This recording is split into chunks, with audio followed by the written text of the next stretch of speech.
சந்தர்ப்பத்தில் என்ன நடக்கிறது பாலஸ்தீனத்தில், என்ன நடக்கிறது பாலஸ்தீனத்தை ஒட்டிய சர்வதேச நிலப்பரப்பிலே என்கிற செய்திகளை தான் பார்க்க இருக்கிறோம். குறிப்பாக பாலஸ்தீனத்தில் இன்றைக்கும் இஸ்ரேலிய ஆக்கிரமிப்பு ராணுவம் யுத்த நிறுத்தத்தை மீறி தாக்குதல்களை நடத்தி இருக்கிறது. 3 அப்பாவி சகோதரர்கள் கொல்லப்பட்டிருக்கிறார்கள், ஷஹீதாகி இருக்கிறார்கள்.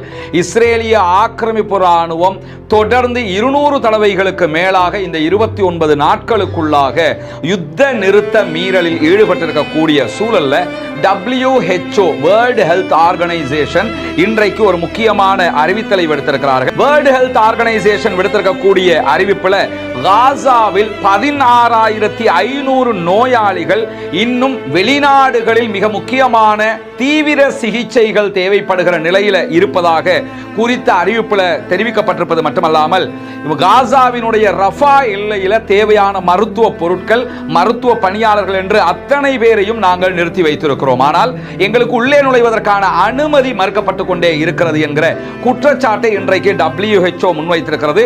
ரஃபா உள்ளிட்ட கரீம் அபு ஷலேம் உள்ளிட்ட எல்லா கடவைகளும் ஓபன் செய்யப்பட வேண்டும். அப்படி செய்கிற பட்சத்தில் தான் காசா அப்பாவிகளுக்கான உதவிகளை எங்களால் முழுமையாக செய்ய முடியும் என்கிற செய்திகளை இன்றைக்கு பாலஸ்தீனம் தொடர்பாக WHO வெளியிட்டிருக்கக்கூடிய அறிவிப்பில் சொல்லி இருக்கிற அதே நேரம் இஸ்ரேல் மீதான எதிர்ப்பலைகள் சர்வதேச அளவில் சர்வ சாதாரணமாக இன்றைக்கு மாறி இருக்கிறது. இறைவன் செய்த மாபெரும் அருளாக இருக்கிறது. ஏன்னா இஸ்ரேல்னா யாரு, யூதன்னா யாரு, ஜியோனிஸ்ட்னா யாருங்கிறது எல்லாம் அப்பாவி சாதாரண மக்கள் வரைக்கும் புரிந்து கொண்டு விட்டார்கள். இதனால சர்வதேச மட்டத்தில் இஸ்ரேல் என்கிற நாட்டின் மீதான எதிர்ப்பை தாண்டி அவர்களுடைய ஒவ்வொரு குழுக்கள் மீதான எதிர்ப்பலைகளும் மிக வீரியமாகவே முன்னெடுக்கப்பட்டு வருகிறது. அந்த அடிப்படையில் கால்பந்து போட்டியில் ஃபுட்பால் மேட்ச் பல நாடுகளிலும் நடக்கக்கூடிய சந்தர்ப்பத்தில்